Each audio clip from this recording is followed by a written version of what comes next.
জনাব ডাক্তার শফিকুর রহমান বক্তব্য রাখবেন।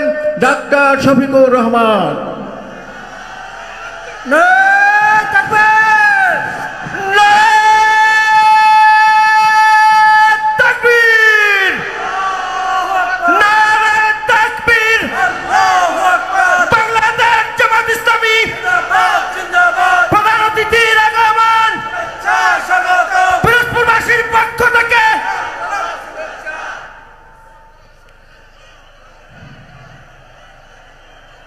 আসসালামু আলাইকুম ওয়া রাহমাতুল্লাহ। না, সালাম পৌঁছে নাই। লিল্লাহি তাকবীর, লিল্লাহি তাকবীর। এবার সালাম পৌঁছবে। আসসালামু আলাইকুম ওয়া রাহমাতুল্লাহ। সামনে যারা আছেন কষ্ট করে বসে যান। আলহামদুলিল্লাহ, আলহামদুলিল্লাহি রাব্বিল আলামিন, ওয়াসসালাতু ওয়াসসালামু আলা রাসূলিহিল কারীম ওয়া আলা আলিহি ওয়া সাহবিহি ওয়া আহলি বাইতি আজমাইন। আসন্ন নির্বাচন সামনে রেখে আল্লামা দিলওয়ার হোসেন সাঈদী রাহিমাহুল্লাহ তার একান্ত স্মৃতি বিজড়িত পিরোজপুরের আজকের এই নির্বাচনী জনসভার সম্মানিত সভাপতি, সভামঞ্চে বসা আমার সহকর্মী 11 দলের সম্মানিত নেতৃবৃন্দ, শহীদ পরিবারের গর্বিত সদস্যবৃন্দ, জুলাই যোদ্ধাবৃন্দ, আজকের সমাবেশে উপস্থিত পিরোজপুরবাসী মা এবং বোনেরা, মিডিয়ার সম্মানিত বন্ধুগণ, শৃঙ্খলার দায়িত্বে নিয়োজিত রাষ্ট্রীয় বাহিনীর বিভিন্ন পর্যায়ের সম্মানিত সদস্যবৃন্দ, আমি আল্লাহ তাবারক ওয়া তাআলার শুকরিয়া আদায় করছি। দিন এবং জাতির প্রয়োজনে আল্লাহ তাআলা আজকে মুক্ত বাতাসে এখানে আপনাদের সামনে আমাকে হাজির হওয়ার তৌফিক দান করেছেন, আলহামদুলিল্লাহ। আমি তাদেরকে গভীর শ্রদ্ধার সাথে স্মরণ করছি যারা বুক চিতিয়ে লড়াই করে, জীবন দিয়ে পঙ্গুত্ব বরণ করে, রক্তচক্ষুকে উপেক্ষা করে ৩৬ জুলাই আমাদেরকে এনে দিয়েছিল। যারা জীবন দিয়ে চলে গেছে আল্লাহ তাআলা তাদেরকে শহীদ হিসাবে কবুল করুন। যারা আহত পঙ্গুত্ব বরণ করেছে আল্লাহ তাআলা তাদের সাথী সঙ্গী হয়ে তাদেরকে সুস্থতার নিয়ামত দান করুন। প্রিয় পিরোজপুরবাসী, আগামী 12 তারিখের এই নির্বাচন অতীতের 12টা নির্বাচনের মতো কোনো নির্বাচন নয়। এ নির্বাচন সম্পূর্ণ ভিন্ন একটি নির্বাচন। বিগত 12টি নির্বাচনের মাধ্যমে দফায় দফায় বাংলাদেশকে পুরাতন বন্দোবস্তের মাধ্যমে যেভাবে খাবলে খামছে কামড়ে শেষ করে দেওয়া হয়েছিল তা পরিবর্তন করে দেওয়ার নির্বাচন।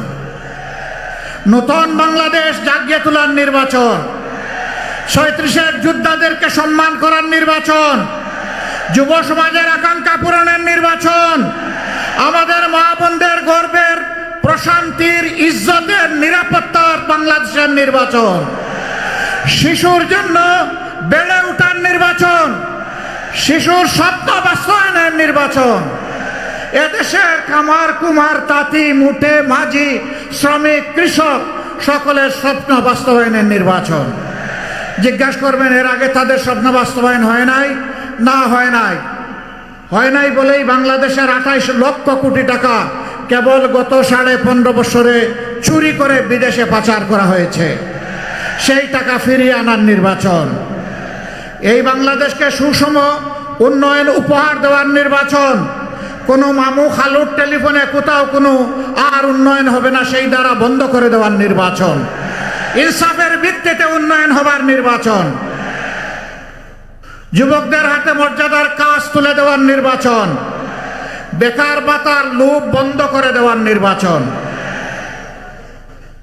প্রিয় দেশবাসী, এক আমলে 10 টাকার চাউলকে এখনো পেটের ব্যথা যায় নাই, এখন আবার কার্ড বিতরণ শুরু হয়েছে। একজন গিয়ে বলে 2000, একজন বলে 7000, আর একজন বলে 20000। একজন বলে আমরা দিব 5 লক্ষ, একজন বলে 50 লক্ষ, আরেকজন বলে 50 কোটি। আরে বাংলাদেশে 50 কোটি মানুষ কি কিয়ামতের আগ পর্যন্ত হবে কিনা তাও তো জানি না। কেমনে দিবে 50 কোটি? মানে এগুলা যে 100 ভাগ ওই 10 টাকার চালের মতো ধাপ্পাবাজি, এখন বাংলাদেশের মানুষ এগুলা বুঝে ফেলেছে। এখন মা বোনদের কাছে কার্ড নিয়ে যায়, কয়ে রাখো তোমার কার্ড, আমি তোমার কার্ডের সাথে নাই।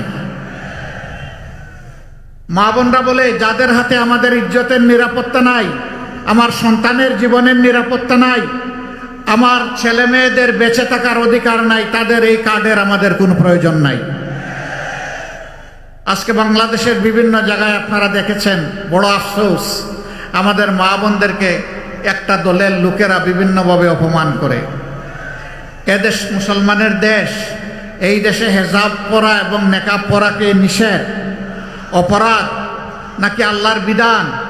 সেই আল্লাহর বিধানের বিরুদ্ধে তারা অবস্থান নিয়ে বলছে হেজাব নেকাব পরা কোনো নারী আসলে এটা টান দিয়ে খুলে ফেলবা। বলতেছে যদি কেউ এসে দাড়িপাল্লার পক্ষে ভোট চায় তার কাপড় খুলে দিবা। এরা কোন প্রজাতি? এরা কি মানুষ? না, এরা অন্য প্রজাতি। কোনো মানুষ, আল্লাহ যাদেরকে বিবেক দিয়েছেন তারাই মানুষ হয়। কোনো মানুষ কোনো মায়ের গায়ের কাপড় খোলার কথা বলতে পারে না। এই নোংরা কথাগুলা বলার পরে, হুঙ্কার দেওয়ার পরে আজ পর্যন্ত দলের নেতা এবং দলের পক্ষ থেকে এই বিপদগামীদের ব্যাপারে কোনো ব্যবস্থা নিতে বাংলাদেশের মানুষ দেখে নাই। তার মানে কি? তার মানে হচ্ছে যে তারাও এটা সমর্থন করে। আমি জানতে চাই, বাংলাদেশে আমাদের মা বোনদের ইজ্জত কেউ নিয়ে টানাটানি করুক, আপনারা কি তা বরদাস্ত করবেন? বরদাস্ত করবেন? উপযুক্ত জবাব দেওয়ার জন্য তৈরি আছেন? ইনশাআল্লাহ সেই জবাবের মুখ কম সময় আসছে এই 12 তারিখ। যেমন আল্লামা দেলাওয়ার হোসেন সাঈদীকে নিরপরাধ হত্যা করা হয়েছে, আজকের এই মাঠে আপনারা রায় দিয়েছেন, জনরায়, যে আপনারা সেই হত্যাকাণ্ডের বিচার চান। ওই হত্যাকাণ্ডের বিচারের জন্যই আপনার একটা ভোট বড়ই মূল্যবান, প্রতিটা সিট বড়ই মূল্যবান, প্রতিটা ভোট এবং প্রতিটা সিট তাইলে ন্যায় ইনসাফের হাতে তুলে দিতে হবে ইনশাআল্লাহ। যারা বেইনসাফের কথা এখনই বলে, যারা মানুষের জীবনে দুঃসহ কালো অন্ধকার সময় টেনে নিয়ে এসেছে, যারা মানুষের সম্পদে ভাগ বসায়, চাঁদা তুলে, সেই চাঁদাবাজদেরকে লাল কার্ড দেখানোর দিন হচ্ছে আগামী 12 তারিখ। আগামী 12 তারিখ দখলদারকে ইনশাআল্লাহ জাতি লাল কার্ড দেখাবে, মামলাবাজদেরকে লাল কার্ড দেখাবে, দুর্নীতিবাজদেরকে লাল কার্ড দেখাবে, যারা আধিপত্যবাদের দালালি করে তাদেরকেও লাল কার্ড দেখাবে। জুলাইয়ের সন্তানেরা, যোদ্ধারা, লড়াকু সৈনিকেরা কোনো আধিপত্যবাদ আর মেনে নেবে না। এই আধিপত্যবাদের বিরুদ্ধে এক সোচ্চার কণ্ঠ ছিল আপনাদের সন্তান শরীফ উসমান বিন হাদি। তার দুটি দাবি, একটা ছিল বাংলাদেশে আর কোনো অবিচার বৈষম্য মানব না, দ্বিতীয়টা ছিল আর কোনো আধিপত্যবাদকে মেনে নেব না। যারা এর সমর্থক তারাই তাকে খুন করেছে। আপনারা কি হাদিরও বিচার চান? সে বিচার আমরা করব ইনশাআল্লাহ, কথা দিচ্ছি।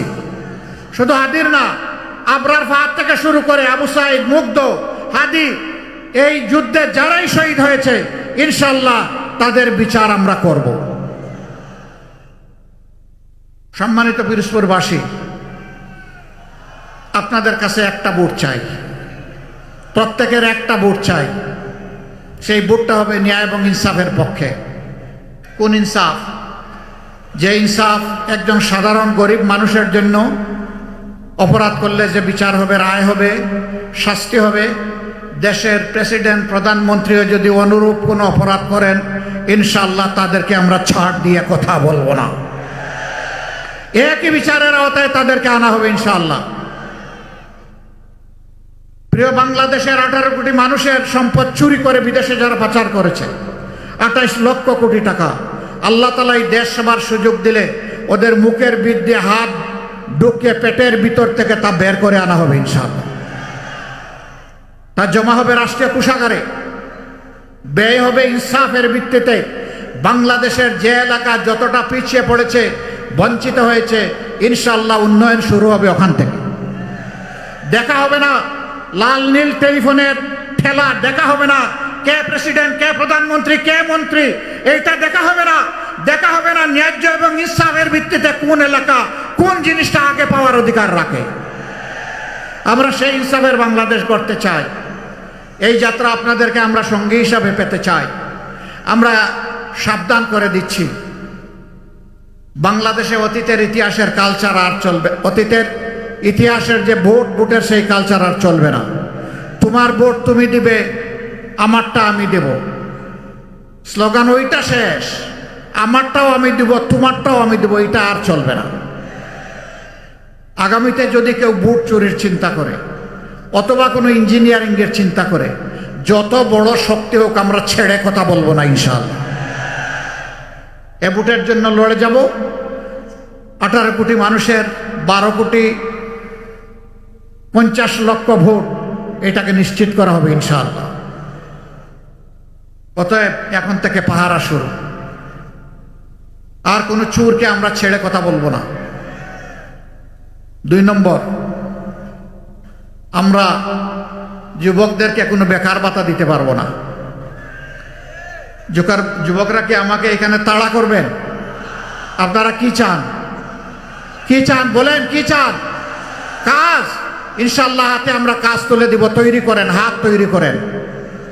বেকার ভাতা দিয়ে আমরা আমাদের যুব সমাজকে অপমান করতে চাই না। কারো কাছে আমাদের জুলাই যোদ্ধারা মিছিল করে দাবি করে নাই যে আমাদেরকে বেকার ভাতা দিতে হবে। তারা সেদিন দাবি করে বলেছিল আমাদের হাতে আমাদের প্রাপ্য কাজ তুলে দিতে হবে। আমরা কথা দিচ্ছি, জাত পাত জাতি ধর্মের ব্যবধান নয়, নারী পুরুষেরও ব্যবধান নয়, যার হাতে যে কাজ শুভ পাবে ইনশাআল্লাহ তার হাতে সেই কাজ তুলে দেওয়া হবে। এই ন্যায় ইনসাফের বাংলাদেশে বিভিন্ন শ্রেণী পেশায় যারা রাষ্ট্রীয় সেবায় নিয়োজিত আছেন, সরকারি, আধা সরকারি, বেসরকারি, স্বায়ত্তশাসিত বিভিন্ন সংস্থায় যারা কাজ করেন, তাদের সকলের বেতন আমরা সমান করতে পারবো না। যার যে মর্যাদা অনুযায়ী তাকে বেতন এবং ভাতা দিতে সরকার বাধ্য থাকবে। তাদেরকে মর্যাদার সাথে দেশে তারা যাতে বেঁচে থাকতে পারে এবং নিজের সমস্ত যোগ্যতা উজাড় করে দেশকে যাতে সেবা করতে পারে, সেই সম্মানটুকু আমরা তাদেরকে দিতে চাই। যার সার্ভিস যত ঝুঁকিপূর্ণ তিনি ইনশাআল্লাহ হবেন তত বেশি সম্মানিত। এর ভিত্তিতেই আমরা ইনসাফ কায়েম করব ইনশাআল্লাহ। সেই ইনসাফটা যখন বাংলাদেশে কায়েম হবে, তখন বাংলাদেশ হবে একটা চলন্ত উড়োজাহাজ। সেই উড়োজাহাজের ককপিটে অর্থাৎ ড্রাইভিং সিটে আমরা যুব সমাজকে বলবো, তুমি ক্যাপ্টেন, তুমি বসো, এ উড়োজাহাজ তুমি চালাও। আমরা গিয়ে পিছনে প্যাসেঞ্জার সিটে বসবো ইনশাআল্লাহ। তারা রকেট গতিতে এই দেশকে সামনের দিকে নিয়ে যাবে। পিছনের কোনো কাসুন্দি নিয়ে এই জাতি আর কামড়া কামড়ি করবে না। এ জাতিকে আর বিভক্ত করার সুযোগ আমরা কাউকে দেব না। ঐক্যবদ্ধ জাতি, ঐক্যবদ্ধ বাংলাদেশ, এটাই আমাদের স্লোগান। তাই নিয়ে আমরা ইনশাআল্লাহ এগিয়ে যাব। এবার সেই ইনসাফের জন্যে, ইনসাফের বাংলাদেশ, ঐক্যবদ্ধ বাংলাদেশ করার জন্যে 2টা ভোট। একটা হচ্ছে গণভোট। গণভোটে কি বলবেন? কি বলবেন? হা মানে আজাদি, না মানে গুলামি। আজাদি না গুলামি। প্রথম ভোটটা ইনশাআল্লাহ 12 তারিখ হবে হা। সবাইকে নিয়েই হা বিজয়ী হবে ইনশাআল্লাহ। দ্বিতীয় ভোটটা ওই যা বললাম, ন্যায় ইনসাফের বাংলাদেশ, দুর্বৃত্তদের হাত থেকে মুক্তির বাংলাদেশ, নূতন বাংলাদেশ। আল্লাহ তাআলার কাছে দোয়া করি 13 তারিখ এই দেশ যেন একটা নূতন দেশ পায়। 13 তারিখের ভোরের সূর্য যেন তার পিঠে করে মুক্তির পয়গাম নিয়ে আসে, যে এখানে আর গুলামি আর আধিপত্যবাদ চলবে না। পারিবারিক গোষ্ঠীগত রাজনীতি অচল, দলীয় সরকার অচল। আগামীতে হবে জনগণের সরকার ইনশাআল্লাহ। আমি আপনাদেরকে সাক্ষী রেখে বলে যাচ্ছি, আমি জামাতে ইসলামীর বিজয় চাই না, আমি চাই বাংলাদেশের 18 কোটি মানুষের বিজয়। ওই বিজয় যেদিন হবে ইনশাআল্লাহ আমরা সকলেই মুক্তির স্বাদ পাব। এবার আমি পিরোজপুর 1 থেকে শুরু করে 3 পর্যন্ত এখানকার 3 জন আর পার্শ্ববর্তী বরগুনার 1 জন, 4 জন ভাইয়ের হাতে প্রতীক তুলে দিচ্ছি। জনগণের প্রতীক, ইনসাফের প্রতীক, অগ্রগতি উন্নয়ন প্রতীক, যুবক যুবতীদের স্বপ্ন বাস্তবায়নের প্রতীক এবং আমাদের শিশু আবাল বৃদ্ধ বনিতা সকলের ভালোবাসার প্রতীক। প্রথমেই পিরোজপুর 1, আমার হাতে একটু,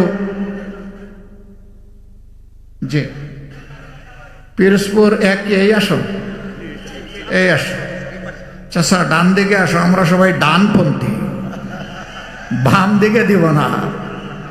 ধরো, এখানে শক্ত করে ধরো। আলহামদুলিল্লাহ। এই আসনে আগে কে নেতৃত্ব দিয়েছেন? আল্লামা দেলোয়ার হোসেন সাঈদীর ছায়া হচ্ছে মাসুদ সাঈদী। আল্লামা দেলোয়ার হোসেন সাঈদীকে আপনারা ভালোবাসতেন কার জন্য? কার জন্য? মহান আল্লাহ তাআলার জন্য। ভাই বোনেরা, এবার তারই সুযোগ্য সন্তান, তারই মার্কা, তার সন্তানের হাতে তুলে দিলাম ইনসাফের প্রতীক দাঁড়িপাল্লা। ইনশাআল্লাহ লড়াই চলবে, ইনশাআল্লাহ 12 তারিখ বিজয়ে অর্জিত হবে ইনশাআল্লাহ। স্লোগান আমরা একসাথে দিব সবগুলো মিলাইয়া ইনশাআল্লাহ। এরপরে পিরোজপুর 2, তার আরেক কলিজার টুকরা সুযোগ্য সন্তান, হ্যাঁ আচ্ছা, এই আসনে আগে আব্দুর রহিম সাহেব নির্বাচিত হয়েছিলেন 79 সালে, তাই না? হ্যাঁ, ধরো। বিসমিল্লাহির রহমানির রহিম। এদেশের একজন প্রসিদ্ধ আলেম, যিনি জামাতে ইসলামী পূর্ব পাকিস্তানের একসময় আমিরও ছিলেন, এরপরে বাংলাদেশ হওয়ার পরেও তিনি দায়িত্ব পালন করেছেন। এদেশের মানুষ ভালোবেসে 79 সালে তাকে নির্বাচিত করেছিল। আজকে তার জায়গায় আল্লামা দেলোয়ার হোসেন সাঈদীর কলিজার টুকরা, তার দ্বিতীয় সন্তান শামীম সাঈদীর হাতে আমরা ইনসাফের প্রতীক তুলে দিলাম। চাচা, এইখানে দর শক্ত করে, জাতির ভার নিতে হবে ইনশাআল্লাহ। ইনশাআল্লাহ দাঁড়িপাল্লার বিজয় হবে ইনশাআল্লাহ। আপনারা সবাই দোয়া করবেন। এরপরে পিরোজপুর 3,